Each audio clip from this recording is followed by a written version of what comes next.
November 1942. Papua New Guinea. The jungle wasn't just hostile, it was hell itself. American soldiers were dying not from Japanese bullets, but from malaria, dysentery, and starvation. They were collapsing in mud so thick it swallowed entire supply columns. And in the middle of this catastrophe, Australian General Thomas Blamey stood before American commanders and said something that would echo through military history: "Your troops are poorly trained and poorly led." The insult cut deeper than any Japanese bayonet. These were American generals, proud men who believed they commanded the finest fighting force on earth. But Blamey wasn't wrong. At Buna, American soldiers were being slaughtered. Not in glorious charges. Not in heroic last stands. They were simply dying, confused and defeated, in a fetid swamp thousands of miles from home. What happened next would transform the Pacific War. Douglas MacArthur, stung by the humiliation, didn't just prove Blamey wrong. He unleashed an American war machine so devastating that it would annihilate nearly 1 million Japanese soldiers and reconquer an entire ocean. This is the story of how mockery became motivation, how failure forged victory, and how the deadliest campaign in Pacific history began with one Australian general's brutal honesty. The nightmare started in July 1942. Japan had conquered an empire stretching from Burma to the Solomon Islands. They held the Philippines, Malaya, Singapore, the Dutch East Indies. They had crushed every Western power that stood against them. And now they were pushing toward Australia itself, establishing bases on the northern coast of Papua New Guinea. Port Moresby was the prize. If Japan captured this strategic port, they could launch air raids directly on Australian cities. They could cut supply lines. They could force Australia out of the war entirely. The Japanese began their advance over the Owen Stanley Mountains, a hellish range of peaks that rose over 13,000 feet, covered in jungle so dense that daylight barely penetrated the canopy. But the Japanese hadn't counted on Australian tenacity. Along the Kokoda Track, a narrow footpath that wound through the mountains, Australian militiamen, many of them teenagers with minimal training, fought a desperate delaying action. They were outnumbered, outgunned, and suffering casualties that would have broken lesser units. Yet they held. They slowed the Japanese advance to a crawl. And they bought precious time for reinforcements to arrive. MacArthur watched this battle unfold with growing alarm. He had been humiliated in the Philippines, forced to flee as Japanese forces overran his defensive positions. "I shall return," he had promised. But first he needed a victory. He needed to prove that American forces could stop the Japanese juggernaut. And Papua New Guinea was where he would make his stand. The problem was that MacArthur's American divisions weren't ready. The 32nd Infantry Division had been rushed to Australia with minimal jungle training. Most of the soldiers had never seen combat. They didn't understand the terrain, the climate, or the enemy they were about to face. Their equipment was inadequate, their boots rotted in the constant moisture, their rations bred disease, their weapons jammed in the humidity. By November, the situation had become critical. Australian forces, after pushing the Japanese back over the Owen Stanley Mountains, had reached Buna, a coastal settlement where Japanese engineers had constructed an elaborate network of bunkers, trenches, and defensive positions. The fortifications were invisible from the air, concealed beneath the jungle canopy. They were built from coconut logs so thick that artillery shells bounced off them. And they were manned by Japanese soldiers who had sworn to die rather than surrender. MacArthur ordered the 32nd Division to assault these positions. The Americans advanced with confidence, expecting to overwhelm the Japanese through sheer firepower and determination. What they encountered instead was a massacre. Japanese machine guns opened fire from concealed positions. Americans fell in waves, cut down before they could even see their enemy. Those who reached the bunkers found them impervious to grenades and small arms fire. The humid air filled with screams, the stench of cordite, and the buzzing of flies that descended on corpses within minutes of death. Days turned into weeks. The Americans kept attacking. They kept dying. And they achieved nothing. Casualties mounted into the hundreds, then thousands. Soldiers began collapsing from tropical diseases faster than from combat wounds. Malaria infected entire companies. Dysentery left men too weak to carry their rifles. Fungal infections ate through skin. The jungle itself seemed determined to destroy them. This was the situation when General Blamey arrived at the front. He had been appointed commander of Allied land forces in the Southwest Pacific, technically MacArthur's subordinate, but an experienced combat leader who had fought in World War I and commanded Australian forces in North Africa. He was blunt, often crude, and utterly intolerant of incompetence. What Blamey observed at Buna horrified him. American troops were attacking the same fortified positions repeatedly, using the same failed tactics, suffering the same devastating casualties. Their officers seemed paralyzed by the carnage, unable to adapt or innovate. And their men, demoralized and disease-ridden, were losing the will to fight. Blamey didn't mince words. In a meeting with American commanders, he delivered his assessment with brutal clarity. The American troops, he declared, were not fighting effectively. They lacked proper training for jungle warfare. Their leadership was inadequate. Their tactics were suicidal. And unless something changed immediately, Buna would become an American graveyard. The American generals were stunned. Some were furious. Who was this Australian to criticize American forces? The United States had mobilized millions of soldiers, produced thousands of tanks and aircraft, built a military-industrial complex that dwarfed anything the British Commonwealth could muster. And now they were being lectured about combat effectiveness by a general from a country with a population of 7 million? But Blamey wasn't finished. He pointed out that Australian troops, many of them militia with minimal training, had fought the Japanese to a standstill along the Kokoda track. They had endured the same jungle, the same diseases, the same brutal combat conditions. And they had prevailed. If Australians could do it, why couldn't Americans? The question hung in the air like an accusation. American officers had no good answer. The truth was that their troops had been thrown into combat without adequate preparation. The 32nd Division had trained in Louisiana swamps, but nothing could truly prepare soldiers for the Papua New Guinea jungle. They had been told the campaign would be quick and easy. Instead, they found themselves in the most hellish combat environment imaginable. MacArthur heard about Blamey's comments within hours. His reaction was volcanic. MacArthur was many things: brilliant strategist, master of public relations, political operator of genius, but he could not tolerate criticism. He especially could not tolerate criticism of American military capabilities. His entire career, his entire public persona, was built on the myth of American invincibility. Yet even MacArthur couldn't deny the facts. Buna was a disaster. American soldiers were dying for no gain. The offensive had stalled completely. And the Japanese, despite being cut off from supplies and reinforcements, continued to hold their positions with fanatical determination. MacArthur made a decision that would alter the course of the Pacific War. If American troops weren't effective, he would make them effective. If one division wasn't enough, he would commit 10 divisions. If Blamey doubted American fighting spirit, MacArthur would demonstrate American power on a scale the world had never seen. He began by replacing the 32nd Division's commander.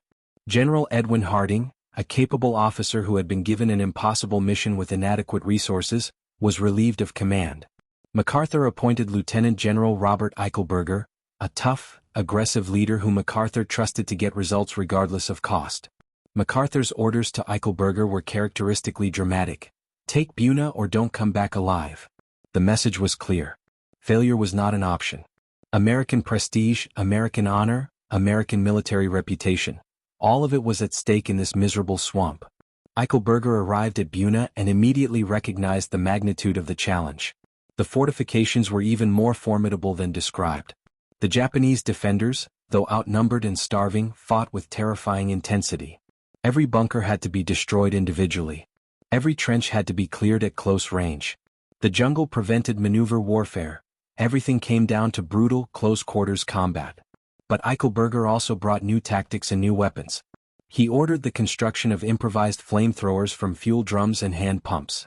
He brought forward Australian tanks, light Matildas that could crush through jungle undergrowth and assault bunkers directly. He reorganized the attack, using smaller units that could infiltrate Japanese positions rather than launching mass frontal assaults. The battle turned into a grinding, yard-by-yard struggle. Americans learned to fight the way Australians had fought, using stealth, small unit tactics, and sheer bloody-minded determination. They stopped launching hopeless charges across open ground. They started crawling through swamps, approaching bunkers from unexpected angles, using grenades and flamethrowers to incinerate defenders who refused to surrender. Japanese soldiers fought to the death. Out of thousands of defenders at Buna, fewer than a dozen were captured alive. The rest died in their bunkers, in their trenches, in suicidal banzai charges when their positions became untenable. They died from American bullets, from flamethrower fire, from starvation and disease. They died because their code of Bushido, the warrior spirit, forbade surrender even when resistance became futile. By January 1943, Buna finally fell. The cost was staggering. American casualties exceeded 3,000 killed and wounded. Disease casualties were even higher. Tens of thousands of soldiers evacuated with malaria, dysentery, tropical ulcers, and other afflictions that would haunt them for years. The 32nd Division was effectively destroyed as a fighting force, requiring months of reconstitution before it could return to combat. But MacArthur had his victory. More importantly, he had learned crucial lessons about jungle warfare, about the Japanese fighting style, and about the type of campaign he would need to wage across the Pacific. Blamey's mockery had struck a nerve. MacArthur was determined that no one, not Australians, not the Japanese, not the American public, would ever again question the effectiveness of forces under his command. He began planning operations on a scale that would dwarf Buna 100 times over. The transformation of American military power in the Pacific was extraordinary. In late 1942, MacArthur commanded a relative handful of divisions, short on supplies, short on air support, short on naval assets. By 1943, that situation had changed dramatically. American factories were producing weapons and equipment at rates that boggled the imagination. Liberty ships, mass-produced cargo vessels that could be built in weeks, were delivering supplies to Pacific bases faster than they could be unloaded. Aircraft carriers, battleships, cruisers, destroyers, entire fleets were being commissioned and sent to the Pacific. MacArthur's strategy evolved into what would be called island hopping or leapfrogging. Instead of attacking every Japanese stronghold, he would bypass the strongest positions, cutting them off from supplies and reinforcements, allowing them to wither on the vine, as he phrased it. He would strike at weaker positions, establish air bases, move forward, strike again.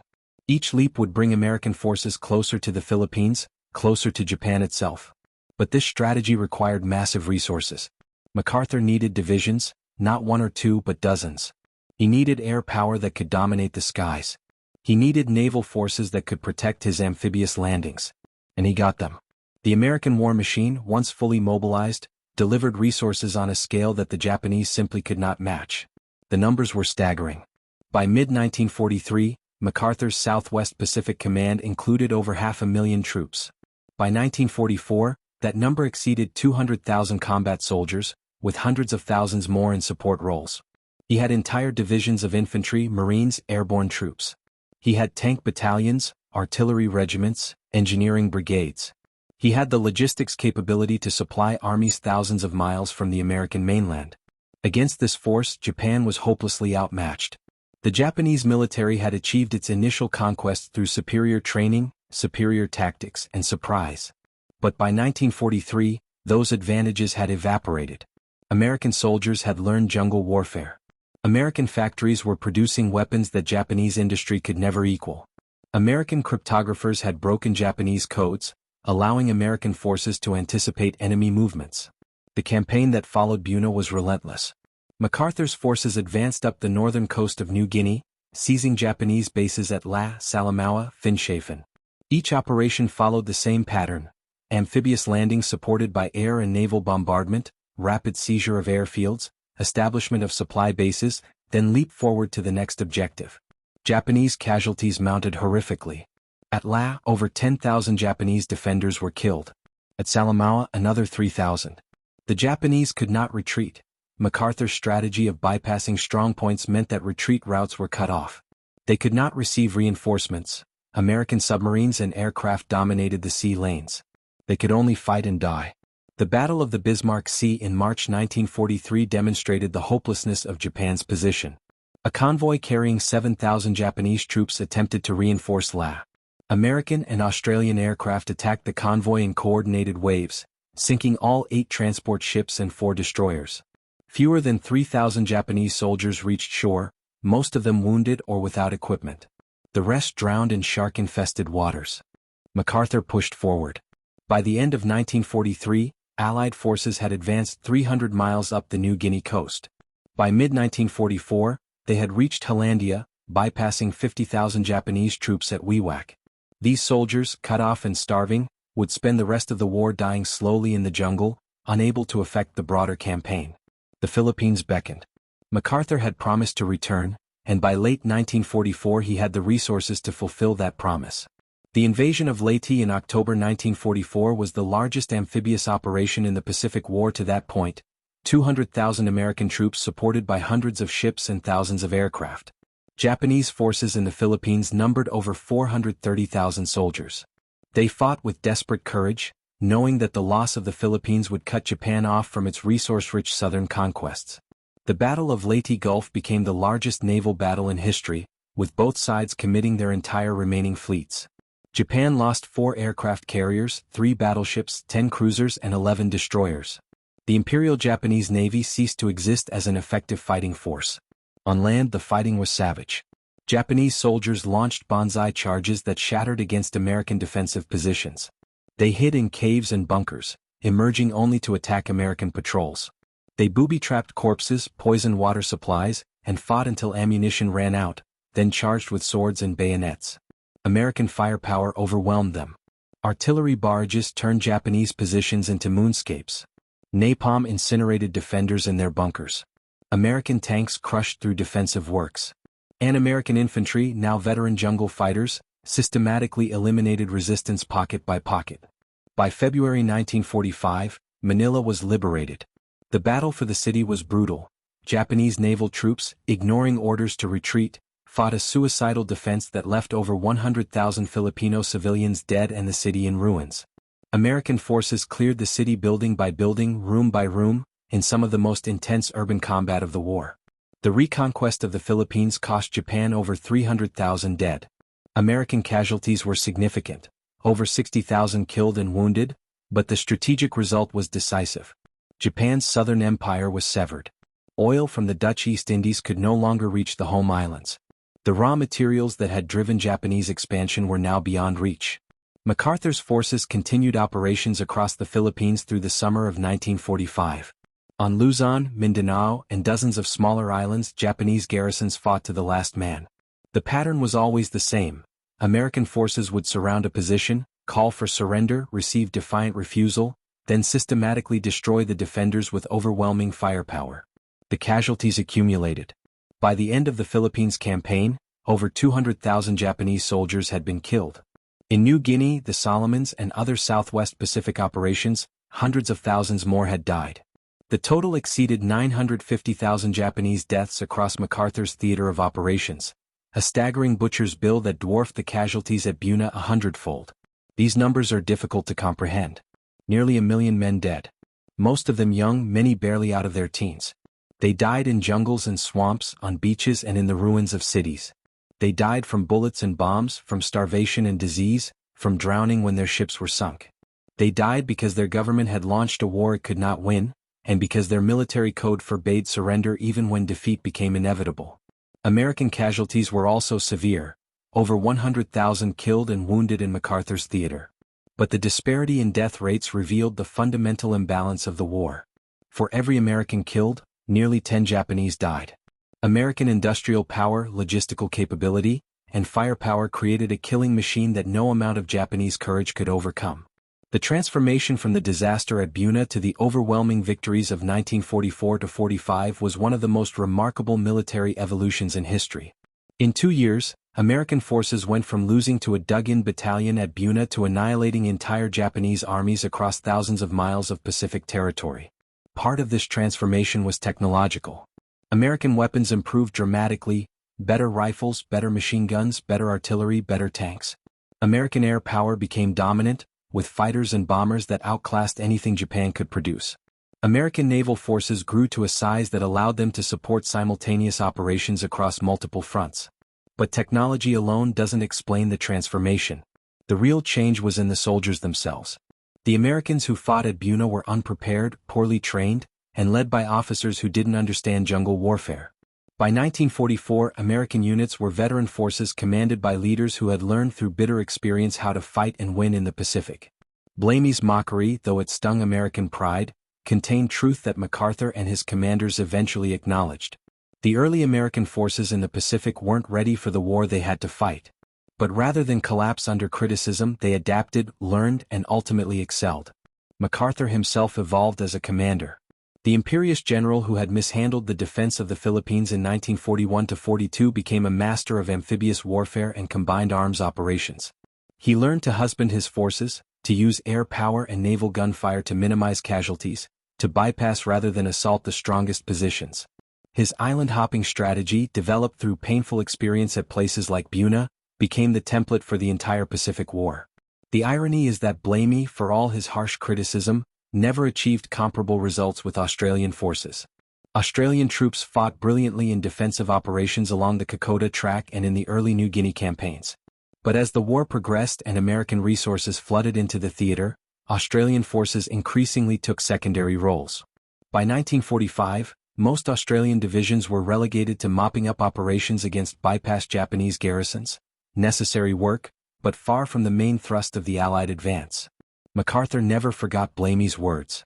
In his memoirs and public statements, he repeatedly emphasized American military prowess, American sacrifice, and American victories. The humiliation at Buna became motivation for an overwhelming demonstration of American power. Every Japanese stronghold captured, every enemy division destroyed, every island liberated was vindication against those who had doubted American fighting ability. The price of this vindication was almost incomprehensible. The 950,000 Japanese dead in MacArthur's theater represented not just military casualties but human tragedy on a massive scale. These were men with families, with hopes and dreams, with lives cut short by war. Many died for a cause that was already lost, defending positions that had no strategic value, following orders from leaders who knew the war was unwinnable but lacked the courage or ability to seek peace.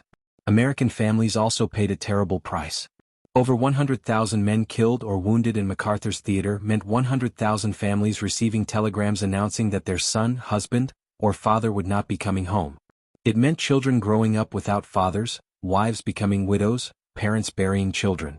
The victory came at a cost that continued to reverberate through American society for generations. The Filipino people suffered perhaps most of all. Their country became a battleground between two foreign powers. Over 100,000 civilians died in Manila alone. Countless more died in crossfire, from starvation, from disease, or at the hands of retreating Japanese forces who massacred civilians out of rage and desperation. The Philippines was liberated, but the liberation left the nation in ruins. By August 1945, when Japan finally surrendered, MacArthur's Southwest Pacific Theater had been transformed. American bases dotted the region from Australia to the Philippines. American forces occupied territory that had been Japanese-held for years. And the Japanese military presence in the region had been effectively annihilated.